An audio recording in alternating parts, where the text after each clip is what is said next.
Apa kabar ayah, bunda, sahabat MP Pagi yang dirahmati Allah Subhanahu wa Ta'ala? Senang rasanya hari ini, hari Rabu tanggal 26 Oktober 2022, atau yang bertepatan dengan tanggal 30 Rabiul Awal 1444 Hijri. Insya Allah di kajian MP Pagi hari ini ada satu hal yang berbeda ya.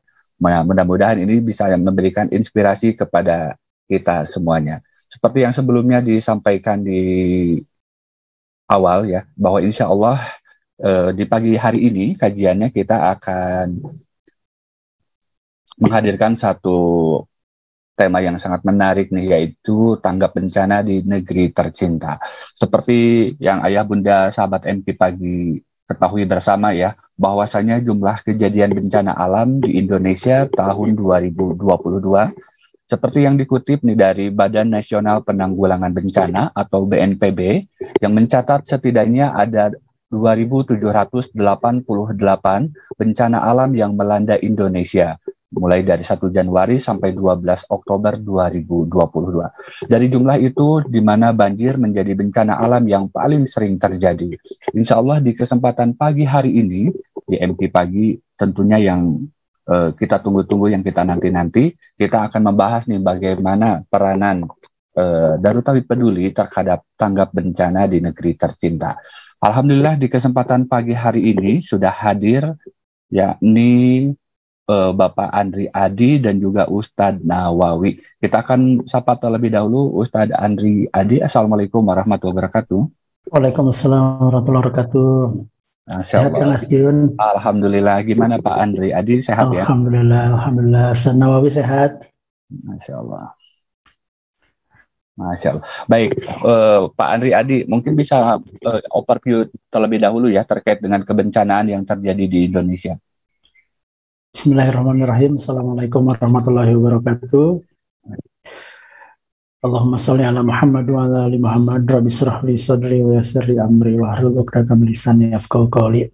Alhamdulillahirabbil alamin. Terima kasih Kang Asjun, terima kasih teman-teman di DT Peduli. Alhamdulillah saat ini saya sedang berada di Kabupaten Gresik ya. Setelah sebelumnya melakukan aksi respon bencana di Kabupaten Malang. Memang musim penghujan tahun ini, terutama di mulai bulan September sampai bulan April, BMKG merilis bahwa di tahun ini dan tahun depan, awal tahun depan, ini adalah hujan yang sangat lebat ya. Jadi dari Badan Meteorologi, Klimatologi, dan Geofisika menyampaikan bahwa di bulan-bulan ini ada intensitas hujan yang sangat tinggi gitu dibanding tahun-tahun sebelumnya. Dan di beberapa wilayah juga ada yang sudah mengeluarkan waspada dan siaga untuk bahaya hidrometeorologi ini gitu. Terutama di daerah-daerah yang memang sudah memiliki riwayat curah hujan yang cukup tinggi, baik dari Sumatera, di Jawa, maupun di sebagian besar Kalimantan dan Sulawesi. Terkait dengan kebencanaan di Indonesia, memang seperti tadi yang disampaikan Kang Asjun, sudah banyak terjadi memang di bencana banjir ya, bencana banjir dan longsor terutamanya. Terlebih wilayah-wilayah cakupan bencana tersebut memang sebelumnya sudah diidentifikasi oleh BNPB memang rawan terhadap bencana banjir dan longsor. DT Peduli bagaimana merespon bencana ini? Alhamdulillah DT Peduli sudah tersebar di beberapa wilayah. Di Aceh kemarin juga teman-teman dari cabang Aceh sudah melakukan kegiatan-kegiatan penanggulangan bencana, terutama dalam kaitannya respon bencana di Aceh Barat. Kemarin juga ada di teman-teman di Sumatera, di Bengkulu. Bahkan kemarin yang belum lama ini di Jabodetabek, teman-teman di DT Peduli juga turun ikut membantu penanggulangan bencana ini. Terus juga di Jawa, di Kalimantan, kita tetap melakukan aksi walaupun misalkan baru sesuai dengan kemampuan di kita gitu ya. Terutama bagaimana kita bisa menolong dan menanggulangi bencana ini ke penyintas itu, karena memang penyintas ini menjadi salah satu hal yang krusial ya, dan memang rawan juga di lokasi bencana, baik rawan terkena penyakit, rentan terhadap bahaya-bahaya yang ditimbulkan oleh bencana gitu. Dan DT Peduli sendiri setiap kali bencana memang ada perhatian khusus terhadap kebencanaan ini, dan di bencana ini juga memang tidak cukup hanya direspon saja. Kami di DT Peduli di Satguna juga ada program yang memang kita menyentuh ke tiga fase ya, mulai dari mitigasi, ada tanggap darurat, dan rehab rekon. Kalau di mitigasi sendiri kita berupaya bagaimana kita memitigasi dan mempersiapkan bahaya kebencanaan ini tidak menjadi bahaya yang besar gitu. Seperti halnya yang sudah dilakukan adalah program pesantren, sekolah dan pesantren tangguh bencana atau sekolah pesantren aman bencana. Bagaimana kita memberikan edukasi kepada siswa atau pelajar ataupun di komunitas terkait dengan bagaimana menanggapi atau menanggulangi bencana tersebut. Misal yang kami lakukan di daerah sekitar Kota Bandung, Kabupaten Bandung, memang di sini ada potensi bencana, yaitu adalah sesar Lembang. Bagaimana kita memitigasi dan menyampaikan kegiatan-kegiatan mitigasi bencana kepada para siswa yang berada di zona merah tersebut. Dan kita ini adalah bukan menghilangkan bencana, tapi meminimalisir korban, dan juga kita mengedukasi warga masyarakat gitu. Biasanya kan kalau di kebencanaan ini katanya bahwa bencana ini tidak menimbulkan korban nyawa gitu. Tapi justru behavior kita gitu, kebiasaan kita, begitu ada bencana itu ada kepanikan, ada kepanikan berlebih terkait dengan bagaimana menghadapi bencana ini. Terus yang kedua, memang di fase yang kedua ada program yang respon bencana ini. Respon bencana terutama di wilayah-wilayah yang memang DT Peduli berada di sana, itu pasti akan memprioritaskan respon bencana ini. Gitu. Terus yang ketiga adalah fase di rehab rekonnya. Di rehab rekon itu biasanya ini adalah fase setelah tanggap darurat, peralihan dari tanggap darurat menuju rehabilitasi dan rekonstruksi. Biasanya ini adalah program jangka panjang, sebagaimana yang sudah dilakukan di gempa Lombok kemarin, di Palu, bahkan di beberapa wilayah yang memang ada bencana yang memang lebih besar di sana. Dan kita melakukan ini, yang rehab rekon ini berkelanjutan gitu ya. Jadi tidak hanya, jadi dari satu bencana ke bencana selanjutnya, atau misalkan dari satu fase ke fase selanjutnya, ini berurutan dan memang berkelanjutan. Kalau di rehab rekon misalkan pembangunan hunian, juga pembangunan ekonomi penerima manfaat tersebut gitu di hunian tersebut. Jadi secara tidak langsung kan yang terkena bencana atau penyintas itu dimiskinkan ya, menjadi miskin, dan kita akan mensupport program-program yang memang dibutuhkan oleh penyintas untuk pemulihan ekonomi atau pemulihan mentalnya. Begitu. Itu adalah program 3 fase secara garis besar. Masya Allah, Masya Allah. Ini gitu. Pak Andri Adi ya, menjadi hal yang sangat penting ya, kalau yang tadi saya simak, yaitu terkait dengan sekolah tangguh ya, di mana sekolah tangguh ini menjadi satu hal yang sangat penting ya, ketika suatu bencana gitu kan terjadi, jadi kita tuh nggak benar-benar panik berlebihan, yang terkadang memang karena kepanikan berlebihan inilah yang memang pada akhirnya banyak korban-korban gitu ya pada saat terjadi bencana. Nah, bagaimana ini menyikapinya nih Pak Andri?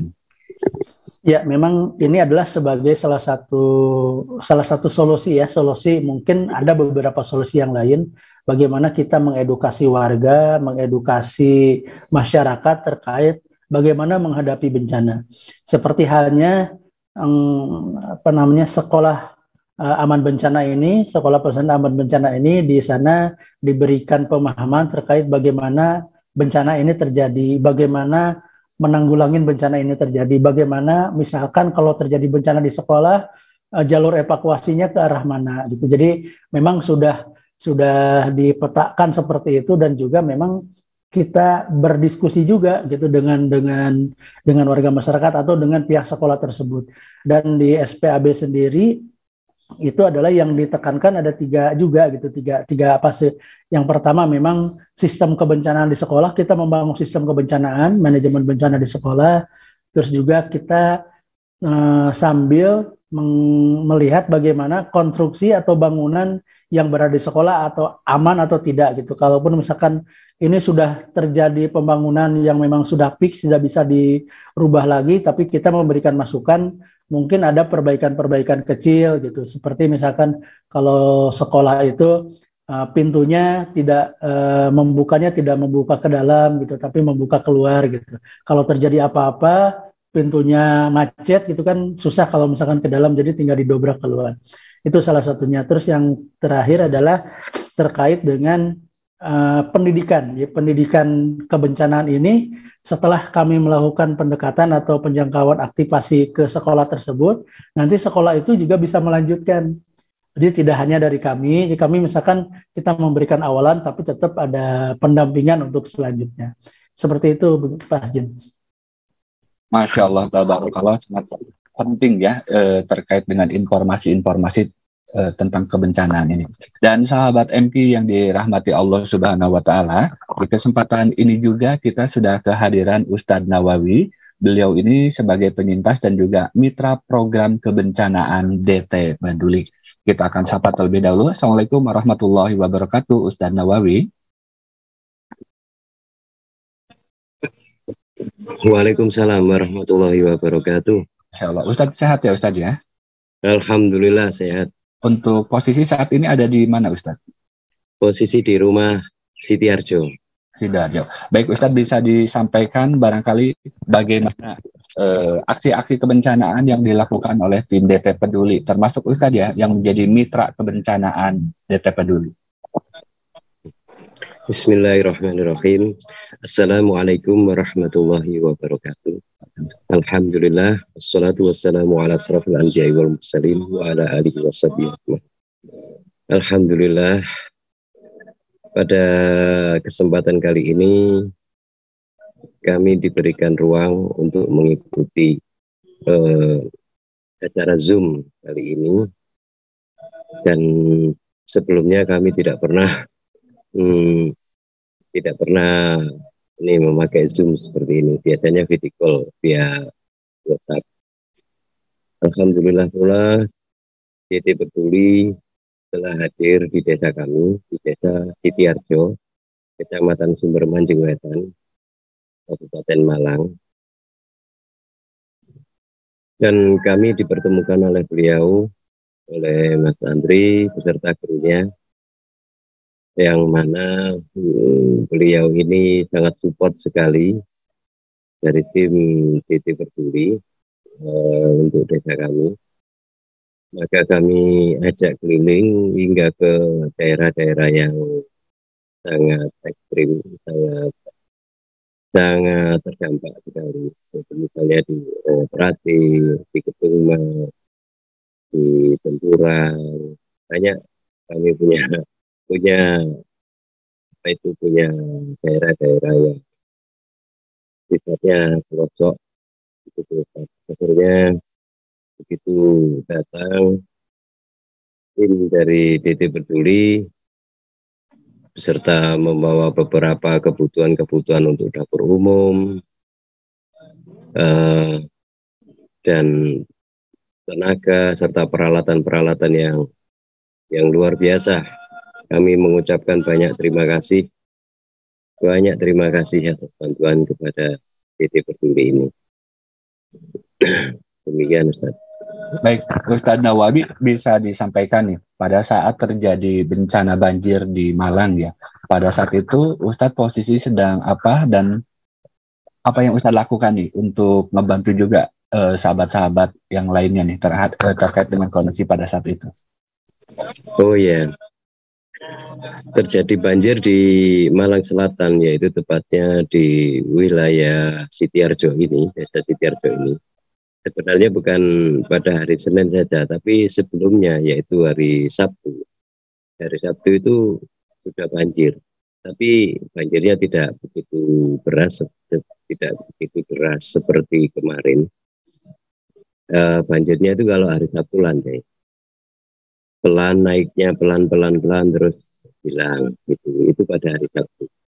Dan soal hujan, curah hujan terus mulai dari hari Jumat.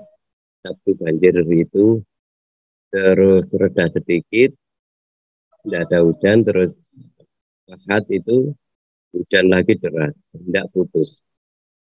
Ahad sore itu tidak putus, mulai siang itu tidak putus sampai terjadi banjir sekitar jam 10 pagi. Demikian. Baik, Ustadz Nawawi, jazakallah informasinya. Selanjutnya kita ke Pak Andri Adi ya. Pak Andri Adi, bisa disampaikan bagaimana program-program yang dilakukan terhadap bencana banjir yang terjadi di Malang? Iya, menambahkan yang disampaikan Ustadz Nawawi, memang kita pada saat memang mendapatkan informasi awal itu sejak hari Sabtu ya. Sejak hari Sabtu, bahkan teman-teman di BPBD Kabupaten Malang di hari Jumat itu sudah menyampaikan bahwa banjir yang kemarin yang besar itu adalah di tahap kedua gitu. Jadi tahap pertama memang sudah pernah banjir tapi tidak besar gitu ya. Teman-teman di BPBD juga menyampaikan bahwa ini adalah kali kedua. Yang pertama memang sudah ada banjir awalan, terus sempat surut dan ada curah hujan yang lebat lagi, terjadilah banjir kemarin. Tapi memang di beberapa wilayah banjir ini karena luapan sungai ya. Biasanya kalau misalkan luapan sungai itu akan surutnya itu lebih cepat karena debit air sungai yang memang luar biasa besar, ditambah di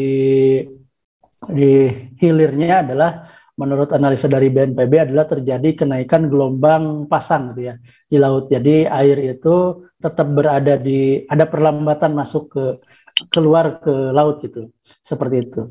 Terus juga yang dilakukan DT Peduli memang program-program yang memang sudah terbiasa kami lakukan di saat kita bencana. Yang pertama kita menyentuh ke sisi pengungsi adalah bagaimana pengungsi atau penyintas tersebut mendapatkan minimal pasokan bahan makanan gitu. Bagaimana kita memberikan makanan siap santap atau siap saji. Yang kemarin kami aktifasi di kediaman Ustadz Nawawi, kita mencoba mensupport dapur umum karena sebelum kami datang juga warga masyarakat di sana sudah membuat dapur sendiri gitu ya, dapur sendiri warga masyarakat swadaya dengan mengumpulkan bantuan dan donasi. Ya, juga kami memberikan bahan makanan di sana dan warga masyarakat yang memasak gitu. Warga masyarakat yang memasak untuk 200 porsi katanya seharinya. Jadi ada 2 kali makan pagi dan siang di support itu, dan kita juga memberikan ke penyintas juga gitu. Kita membersamai Pak Haji Nawawi ke lokasi-lokasi yang mana tadi disampaikan ada lokasi memang terpencil, ada jalan yang terputus gitu, dan ada memang rumah-rumah yang ada longsoran juga gitu di sana. Gitu. Terus yang kedua memang ada di wilayah lain kita juga membantu ada pembersihan area masjid, pembersihan area jalan, pembersihan area rumah gitu di sana. Gitu kita selalu membawa alat kebersihan ini adalah pompa air ya, Alkon. Jadi memang di saat banjir ini biasanya terdapat material lumpur yang mengendap di rumah atau di jalan. Kita mencoba membersihkan itu dengan menggunakan alat tersebut gitu. Jadi memang kemarin di Malang seperti itu. Dan yang luar biasanya adalah warga Kabupaten Malang di Sitiarjo dan sekitarnya, mereka lebih tangguh gitu. Tangguh dalam artian begitu ada bencana itu warga masyarakat di sana guyub rukun gitu, ada gotong royong, ada kemauan untuk membersihkan atau menanggulangi bencana ini secara swadaya dengan warga masyarakat sendiri di sana gitu. Misalkan kemarin kita ke Dusun Tempuran di sana ada instalasi saluran air yang mati gitu karena memang ada jalur pipanya yang patah ataupun tersendat gitu. Warga masyarakat di sana sudah melakukan gotong royong untuk memperbaiki instalasi air tersebut. Jadi kita juga bantu-bantu, kita juga mensupport ke hulu atau tempat sumber airnya gitu. Seperti itu. Jadi memang ketangguhan warga masyarakat ini yang membuat penanggulangan bencana ini bisa lebih cepat selesai gitu, karena memang mereka atau warga masyarakat di lokasi bencana memang sudah terbiasa, mungkin ya sudah terbiasa ada gotong royong, dan ini menjadi kekuatan yang luar biasa membangun ketangguhan di Indonesia yang rentan bencana ini gitu. Pun saya temui di beberapa wilayah juga sama gitu. Jadi bahkan ada yang memang seperti di Jogja gitu ya, di Jogja di kaki Gunung Merapi, bahkan begitu kemarin Gunung Merapi aktif kembali, warga masyarakat sana atau pihak pemerintahan sana juga tidak mempersilahkan relawan untuk masuk karena dikhawatirkan mengganggu ketangguhan yang sudah dilakukan di sana gitu ya. Jadi bukan melarang adanya bantuan, bukan, tapi warga masyarakat di sana sudah terbiasa begitu ada bencana itu tidak panik gitu. Tidak panik, sudah melakukan SOP yang sudah dijalankan, dan ini di wilayah Jogja ini sudah dilakukan pendekatan juga gitu dari teman-teman relawan, dari pihak pemerintahan setempat gitu.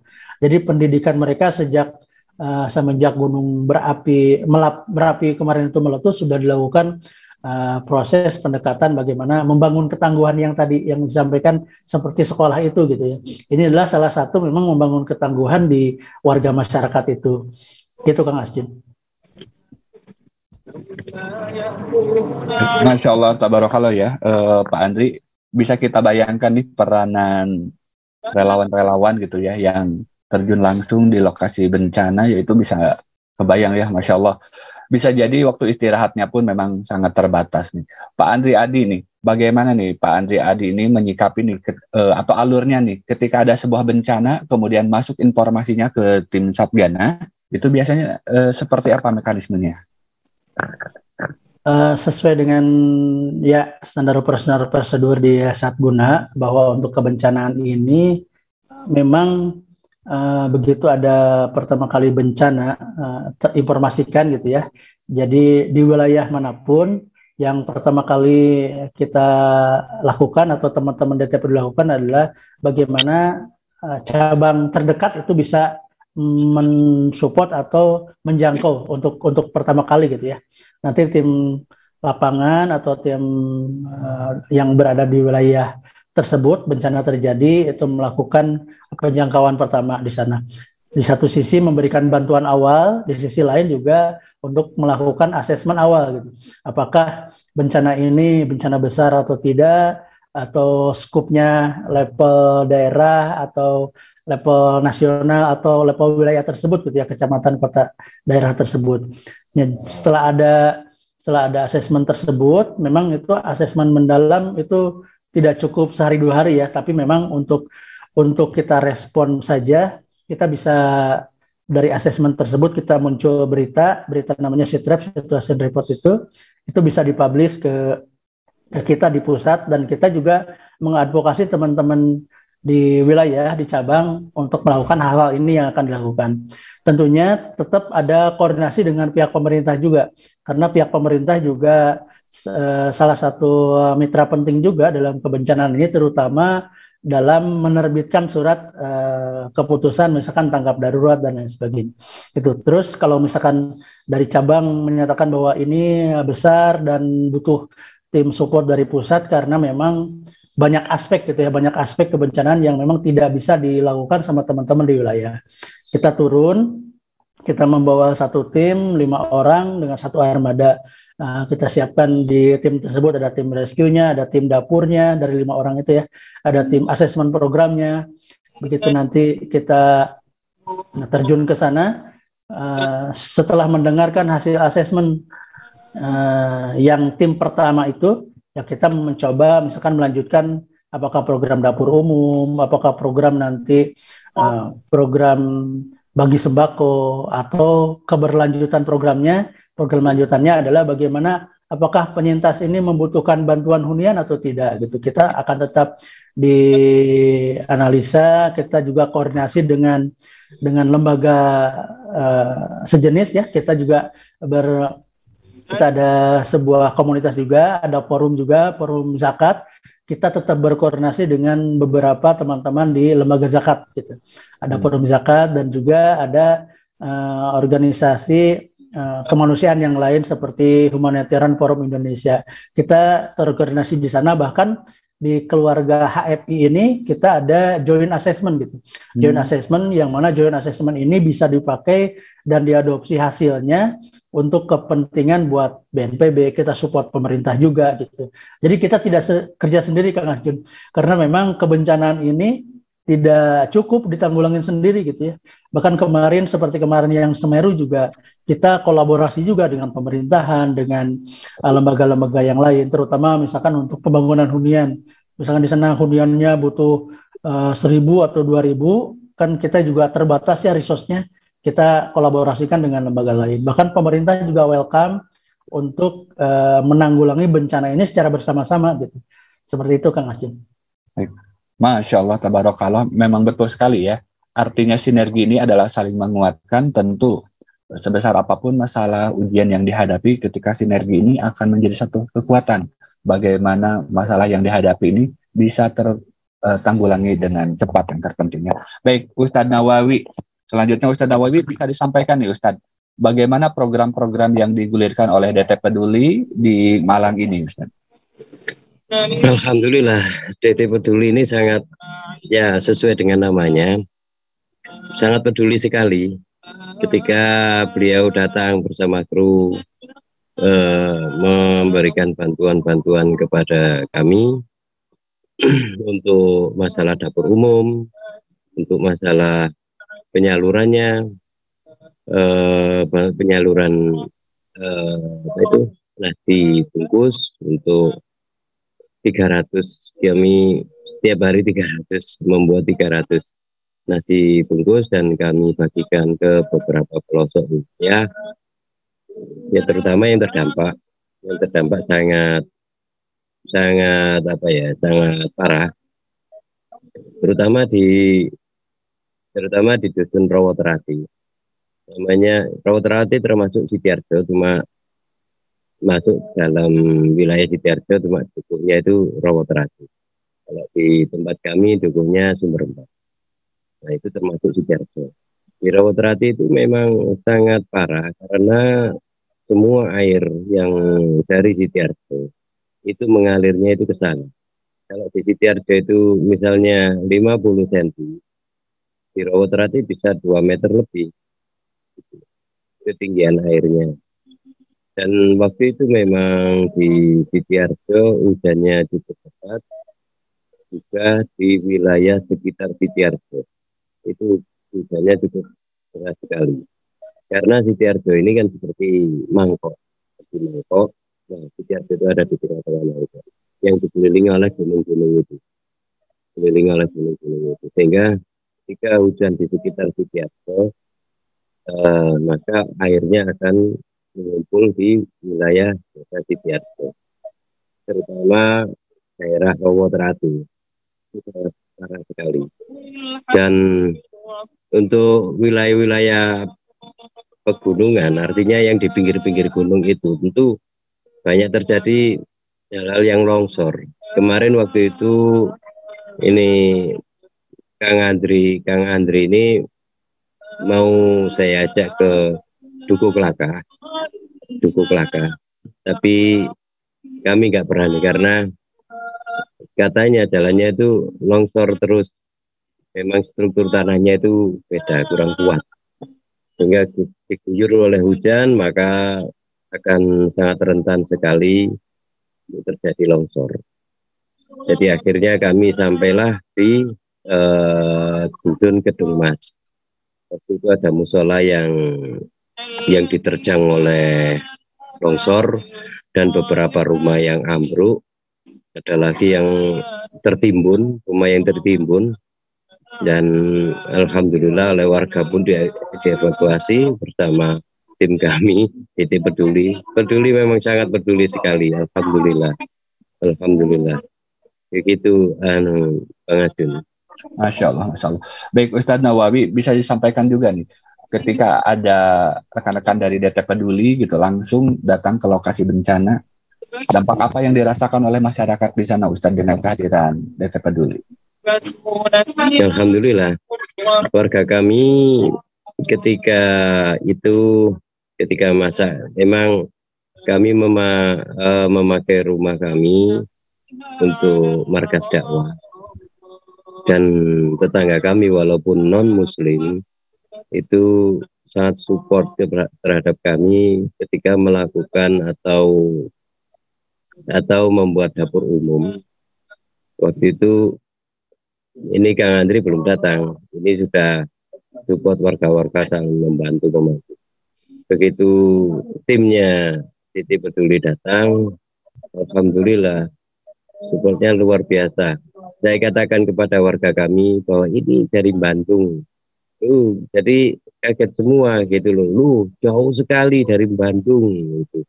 Bandung memang ini yang ini juga memang logatnya juga kan ketara bagi kami itu logat Bandung gitu.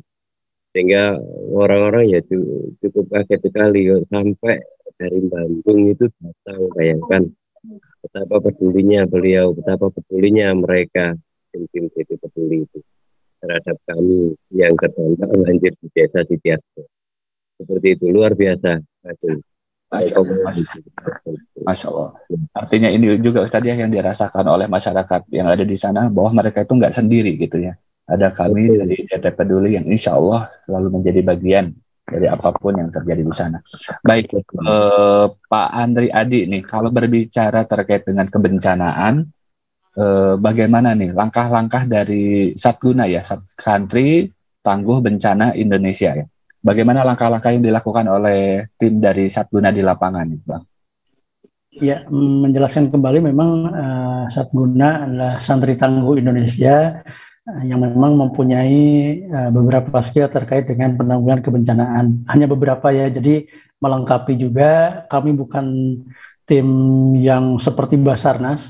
Basarnas memang mempunyai kecakapan khusus terkait dengan pencarian dan pertolongan. Tapi kami juga memiliki standar itu gitu. Jadi dalam artian kita juga belajar gitu terkait itu, juga belajar terkait manajemen bencana seperti itu. Jadi begitu kita ada bencana itu memang kegiatan kita tidak hanya pada saat bencana terjadi gitu ya. Seperti tadi kita ada 3 fase. Begitu kami kembali lagi ke Mako atau ke kantor, kita tetap melakukan bagaimana kegiatan-kegiatan program kebencanaan tersebut. Misalnya yang tadi untuk pelatihan-pelatihan, baik pelatihan kepada warga, pelatihan kepada SDM sendiri, penguatan kapasitas juga gitu. Juga melakukan asesmen program-program keberlanjutan. Misalkan dalam waktu dekat, kan DT Peduli juga sudah mempunyai desa tangguh ya, ada desa tangguh di sana. Nah, kita juga memasukkan isu kebencanaan di desa tersebut. Sejalan dengan program pemerintah dari BNPB itu ada desa tangguh bencana. Kita juga seperti tadi kegiatan-kegiatan edukasi kebencanaan di warga masyarakat itu tentunya. Gitu. Jadi memang kebencanaan ini tidak hanya pada saat responnya saja, tapi ada mitigasinya, ada kegiatan kebencanaannya. Justru di kegiatan respon ini juga kita menjadi tahu juga gitu bahwa ternyata di daerah ini adalah rawan bencana. Rawan bencana berarti kita juga bisa memitigasi nanti kalau misalkan bencana lagi terjadi, apa nih yang harus dilakukan itu, memitigasi bencana seperti apa, nanti membuat jalur lagi evakuasi seperti apa, bagaimana apakah di bekas yang terjadi bencana ini warga masyarakat harus direlokasi atau seperti apa? Seperti kemarin tadi yang ada musola yang longsor itu menimpa 4 rumah dan di sekelilingnya itu rumah-rumah berdekatan dengan aliran longsor tersebut itu ya, tanah longsor tersebut. Dan itu kami berbincang dengan camat di sana bahwa ini warga harus diungsikan karena tidak aman gitu. Di satu sisi tanah masih kemungkinan bergerak, hujan masih lebat, dan juga ada ada aliran air gitu, aliran air masuk ke material lumpur yang memang masih tertahan oleh musola ini. Jadi langsung nanti kalaupun misalkan ada pembersihan ini harus hati-hati dan harus melibatkan dari pihak pemerintah karena kondisinya tidak memungkinkan kita lakukan sendiri gitu. Kita juga memberikan edukasi atau memberikan ngobrol atau diskusi juga dengan pihak pemerintahan setempat, baik dari sisi pemerintahan dari mulai desa, kecamatan, bahkan kita juga berdialog dengan teman-teman di BNPB, di BPBD. Begitu kita kan biasanya kalau terjadi bencana itu pihak BNPB atau BPBD di pos utama ada briefing harian, briefing pagi dan briefing sore. Briefing sore biasanya untuk evaluasi kegiatan yang sudah dilakukan pagi tadi sampai siang, dan briefing pagi adalah untuk memetakan kemana nih kita akan operasi gitu, dan kita selalu terlibat di sana gitu. Dan di sanalah informasi-informasi informasi penting di sana hadir gitu. Bahkan dari pimpinan pusat di BNPB juga di momen-momen tersebut selalu hadir, menyempatkan gitu, baik melalui media Zoom ataupun media telepon gitu. Jadi informasi-informasi penting juga hadir di sana, dan kita juga kegiatan kita juga tersampaikan informasinya baik melalui media internal yang DT Peduli ada, juga kita berkoordinasi dengan BNPB. Kan biasanya kalau BNPB untuk merilis SITREP itu ada beberapa organisasi yang memang berkolaborasi untuk kegiatan penanggulangan bencana ini. Begitu Kang Asjun. Pun dengan kita juga untuk melakukan program Rehab Recon itu tetap berkoordinasi dengan pemerintah gitu. Jadi kita nggak datang sendiri, terus nyalurin sendiri, terus kerja sendiri, terus gimana kita sendiri, enggak gitu. Kita tetap berkoordinasi dengan pemerintah setempat, diketahui kegiatan kita. Bahkan kalau dari SOP BNPB itu begitu kita terjun ke lokasi bencana itu harus check in itu melaporkan diri gitu. Melaporkan diri kepada pemerintah setempat atau posko utama bahwa kami dari DT Peduli dengan kekuatan 5 orang akan melakukan kegiatan penanggulangan bencana di sini.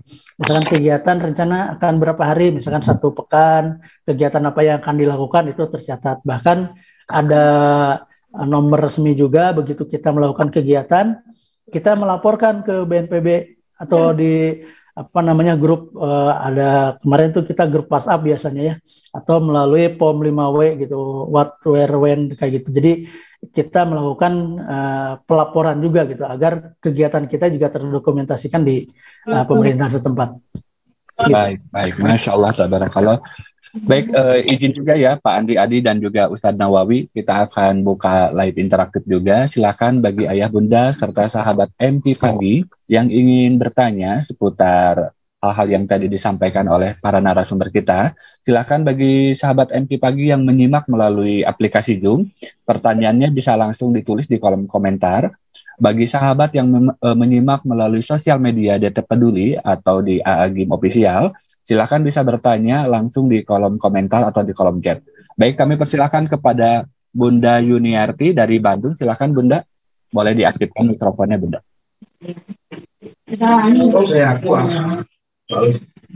Assalamualaikum warahmatullahi wabarakatuh. Waalaikumsalam warahmatullahi wabarakatuh. Ustaz, kalau programnya kalau di sana itu misalnya kita ingin menyumbangkan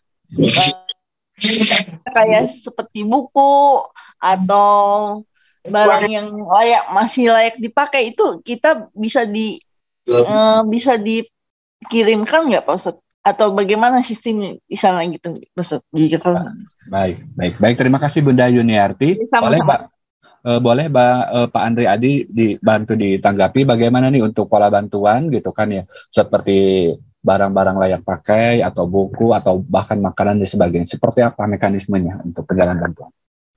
Ya, terima kasih Bunda, terima kasih atas pertanyaannya. Saya mencoba menyampaikan terkait bantuan barang ya khususnya itu juga masih bisa kami sampaikan kepada pihak yang memang membutuhkan di sana.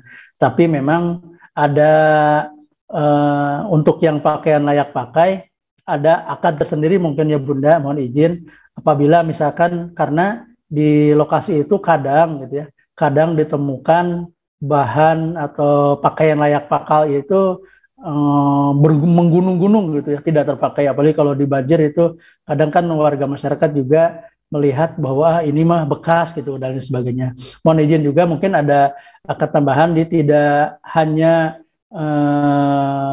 menyalurkan pakaian layak pakai, tapi mohon izin misalkan berkenan bisa tidak, misalkan apabila di lokasi bencana tersebut sudah ada berlimpah pakaian layak pakai, DT Peduli berkenan untuk menggantinya atau misalkan yang biasa dilakukan adalah menjual bahan pakaian layak pakai ini. Nah, nanti hasilnya uang tersebut didonasikan ke lokasi bencana gitu. Seperti itu biasanya, seperti itu yang dilakukan untuk menanggulangi bahaya sampah baru di sana gitu. Atau misalkan kalau yang memang masih layak banget, masih baru, kita cuci lagi, kita setrika, kita pakai wangi-wangian, itu bagaimana untuk di sana itu layak juga gitu mendapatkannya gitu. Jadi tidak hanya dalam artian, mohon maaf, misalkan bukan dalam artian membuang gitu ya, mungkin terlalu kasar gitu ya perkataan ini, mungkin jangan sampai ada tersirat bahwa wah ini bencana ini dijadikan tempat untuk membuang tadi gitu ya, mohon maaf kata-katanya kasar, tapi ditemukan di lapangan seperti itu gitu. Jadi pakaian layak pakai itu biasanya menjubel, bahkan dulu waktu bencana Aceh tsunami dulu itu bahkan ditemukan sampai 1 hanggar pesawat gitu ya untuk pakaian layak pakai itu. Bahkan kemarin di Palu juga hampir 1 gudang gitu. Dan itu isinya pakaian layak pakai semua gitu.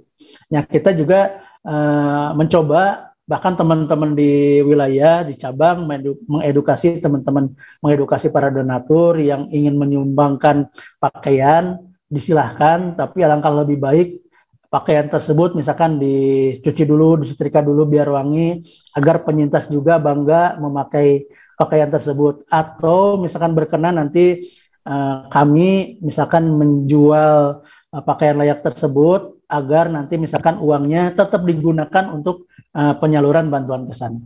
Begitu Kang Asjun, mohon izin, mohon maaf.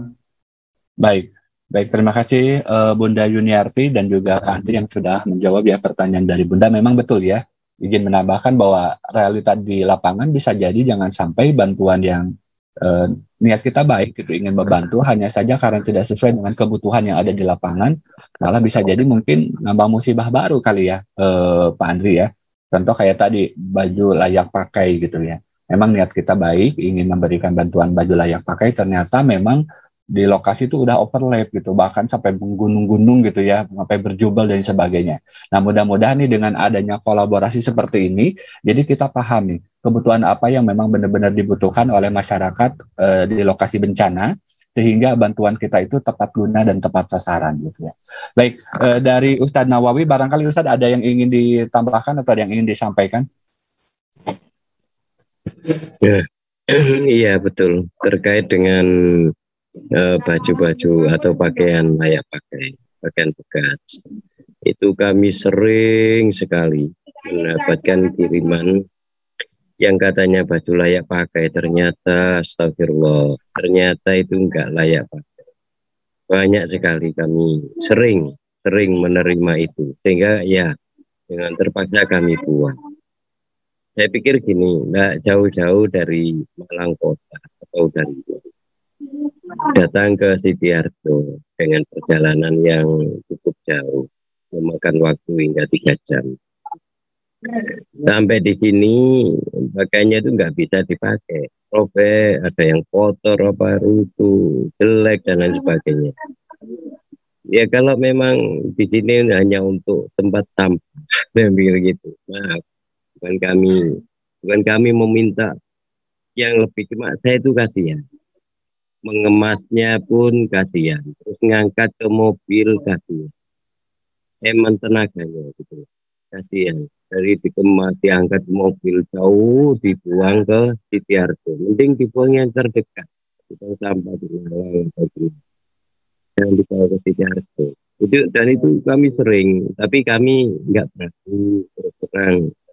Terus terang Kang Andri, terus terang nggak berani ngomong, nanti tersinggung. Jadi kayak apa ya, kayak enak. Intinya kita kalau membantu atau memberikan sesuatu terhadap orang lain sesuai Rasulullah kan seperti itu, berikanlah yang terbaik gitu. Kalau memberikan yang terbaik ya dilemparkan, itu lebih kurang. Masa misalnya celana robek-robek mau dipakai yang bagus, akhirnya ya dibuang atau dipakai apa gitu. Seperti itu memang fakta ini, dan kami sering menerima itu, sering menerima paketan-paketan seperti itu dari saudara-saudara kami. Ya akhirnya ya tidak terpakai, dibuang. Begitu Kang Ajun. Masya Allah, jazakallah Ustadz Nawawi. Baik, dipersilakan juga bagi ayah bunda yang ingin bertanya, sekali lagi silakan bisa melalui kolom chat di kolom komentarnya Zoom atau juga di sosial media. Dipersilakan bagi ayah bunda serta sahabat MQ Pagi yang hari ini menyimak dan ingin bertanya langsung kepada narasumber, dipersilakan. Baik, Bang Andri Adi ya, sebagai closing statement nih di kesempatan pagi hari ini, apa yang ingin disampaikan untuk ayah bunda serta sahabat MQ Pagi di kesempatan hari ini yang menyimak? Ya, seperti yang barusan disampaikan bahwa memang Pak Ustadz Nawawi juga barusan berikanlah bantuan itu sesuatu yang terbaik gitu ya, yang terbaik, bahkan lebih baik dari yang dimilikinya, itu anjurannya, anjuran Rasulullah. Begitupun kita sebagai warga masyarakat yang memang ada kemampuan untuk membantu teman-teman penyintas di lokasi bencana, apalagi sekarang sedang musim bencana, Data Peduli juga ada program untuk penanggulangan bencana tersebut. Jadi tidak hanya pada saat respon, tapi di 3 fase tersebut. Jadi bantuan dalam bentuk apapun, sebesar apapun, itu adalah udah menandakan ciri bahwa kita ini peduli kepada orang lain ya, terutama yang terkena bencana. Jadi jangan kalau misalkan, wah saya hanya bisa bantu sekian rupiah gitu, sekian rupiah atau dalam bentuk barang ini, itu sudah menjadi niatan awal, itu bisa jadi menjadi kunci pembuka, baik kunci pembuka rezeki buat teman-teman, atau rezeki dari tidak hanya berbentuk uang tapi juga berbentuk kesehatan dan lainnya. Mudah-mudahan dengan bantuan sekecil ini bisa menjadi wasilah untuk mendapatkan kebahagiaan, keberkahan, dan lain sebagainya. Kalaupun misalkan sudah ada rezeki berlebih, alangkah lebih baik misalkan ada beberapa bagian disedekahkan atau diinfakkan atau didonasikan untuk kegiatan kebencanaan ini. Begitu Pak Asjin. Mohon maaf. Baik, Masya Allah, tabarakallah. Hatur nuhun Pak Andri Adi. Dari Ustadz Nawawi, barangkali Ustadz ada closing statement yang ingin disampaikan untuk ayah bunda serta sahabat MQ Pagi yang hari ini. Iya, alhamdulillah. Memang betul apa yang telah disampaikan oleh Kang Andri dari Titip Peduli. Memang soal pakaian-pakaian ini, soal pakaian-pakaian yang katanya layak pakai, ternyata banyak yang nggak layak. Itu kok dikirimkan gitu, kok dikirimkan hingga jauh-jauh sekali. Kalau memang idenya ini Kang Andri untuk dikemas lalu dijual, itu pun bagus. Bahkan kami di sini juga ingin mengadakan namanya pasar infak. Kami akan mengadakan pengumpulan barang-barang bekas, baik itu elektronik, baik itu pakaian, baik itu apa saja, nanti akan kami salurkan, kami jual untuk kami infakkan di beberapa masjid yang tidak mempunyai kas. Maklum di desa kami Rata-rata masjid itu kasnya sedikit sekali, apalagi di pelosok yang jauh dari jalan raya. Jauh dari jalan raya, pelosok seperti di Masjid Gedung Mas, seperti masjid di Tempuran, itu Kang Andri mungkin tahu kan lokasi pelosok sana, sudah kami ajak ke sana.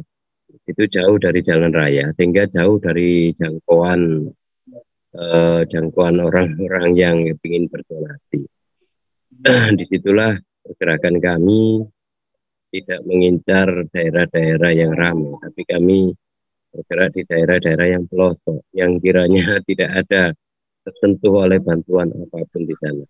Seperti di wilayah Kedung Mas kemarin itu, Kang Andri, itu tidak ada. Sebelum kita pun nggak ada yang menyentuh. Akhirnya kami ajak ini timnya di Peduli untuk masuk ke pelosok, walaupun dengan berbagai macam kesulitan jalannya, yang longsor apa itu jalannya ambles, jalannya longsor hingga jembatan terputus, akhirnya kami harus jalan itu biar alhamdulillah rupanya Mas Andri ini Kang Andri ini tangguh, sehingga sudah berpengalaman masuk wilayah-wilayah yang sulit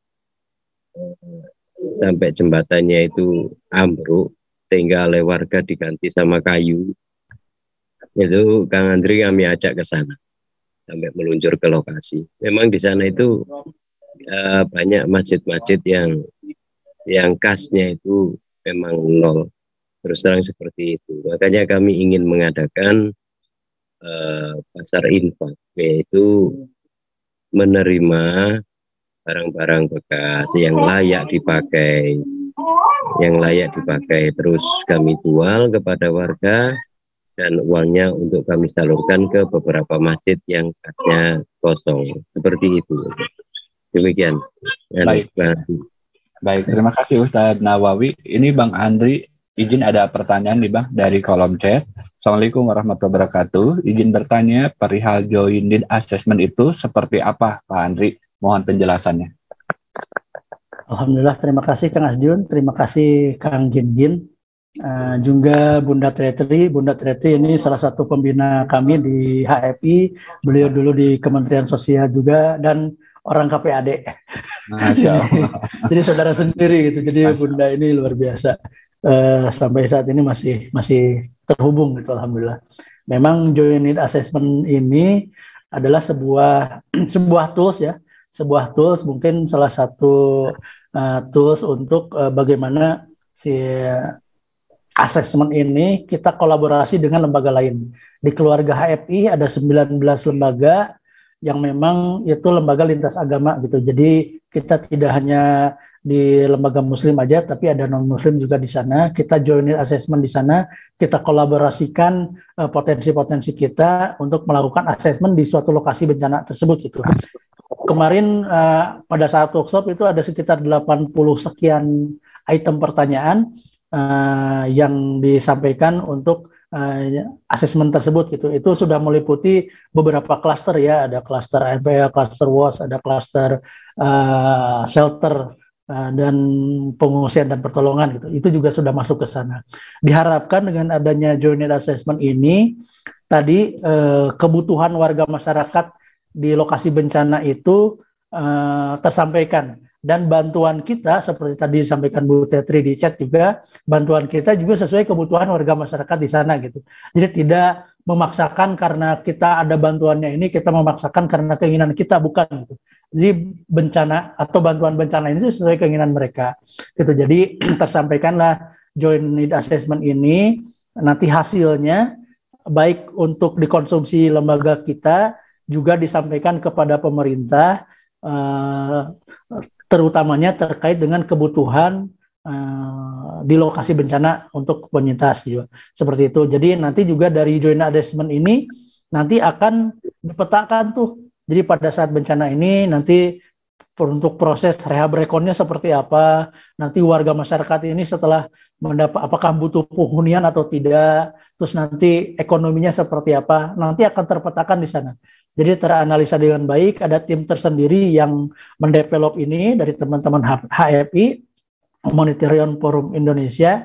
Jadi memang di sanalah kita kolaborasi. Jadi kolaborasi sesama lembaga zakat, tapi juga lembaga kemanusiaan di luar keyakinan kita gitu. Ada non-muslim juga di sana, ada beberapa lembaga kita kolaborasi di sana. Ini untuk penanggulangan bencana secara keseluruhan ya. Tadi disampaikan bahwa kebencanaan ini tidak cukup hanya satu lembaga saja, satu dua lembaga, tapi kita butuh kolaborasi. Begitu Pak Asjid. Baik, Masya Allah, tabarakallah, hatur nuhun Pak Andri Adi yang luar biasa ya, bagaimana menyampaikan banyak informasi dan juga kepada Bunda Tetri ya, Masya Allah, tabarakallah. Tidak terasa nih 1 jam sudah kita membersamai di acara MP Pagi di kesempatan hari ini. Sekali lagi kami ucapkan terima kasih kepada para narasumber, Pak Andri Adi dan juga Ustadz Nawawi. Juga kami mengucapkan terima kasih kepada ayah, bunda, serta sahabat MP Pagi yang alhamdulillah hari ini bisa sama-sama menyimak. Mudah-mudahan materi-materi yang tadi disampaikan ini bisa menjadi satu bahan yang penting bagi kita, terutama bagaimana kita bisa sigap terhadap kondisi bencana. Atas nama seluruh kru yang bertugas, saya Asjun mohon pamit dari hadapan Anda semuanya. Terima kasih. Kita akhiri dengan bacaan doa kafaratul majelis. Subhanaka Allahumma wa bihamdika asyhadu an la ilaha illa anta astaghfiruka wa atubu ilaik. Terima kasih. Wassalamualaikum warahmatullahi wabarakatuh.